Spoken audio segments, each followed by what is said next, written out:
जब टे की आवाज़ देता है तो इसके लिए डिक्शनरी में जो सिंबल आता है वो छोटा टी होता है। एक कन्फ्यूजन जो आपके ज़हन में होगी वो मैं दूर करता जाऊँ, जिनकी मदर टंग इंग्लिश है उनके यहाँ टी जो है वो टे की आवाज़ देता है, ते की आवाज़ नहीं देता। ये ते की हमारे यहाँ आवाज़ है जिसको हमने इंग्लिश की आवाज़ बनाया हुआ है, लेकिन टी बेसिकली जो है वो सिर्फ टे की आवाज़ देता है, ते की टी की आवाज़ नहीं है। ये चीज़ आपने ज़हन में रखनी है।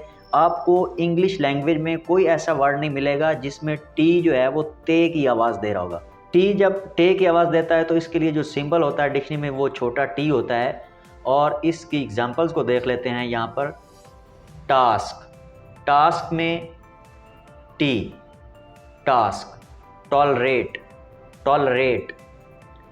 टेयर, टेयर। इन तमाम एग्जांपल्स में टी जो है वो टे की आवाज़ दे रहा है और इसका जो डिक्शनरी में सिंबल आ रहा है वो छोटा टी है।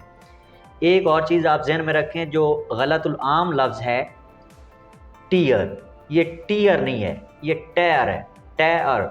ये सिंबल्स मैं पढ़ा चुका हूँ। अगर आपने अभी तक वो वीडियोस नहीं देखी तो इस पेज पर जाएं, उन वीडियोस को देखें, लाइक करें, कमेंट करें और शेयर करें। अपना ख्याल रखिएगा। वस्सलाम।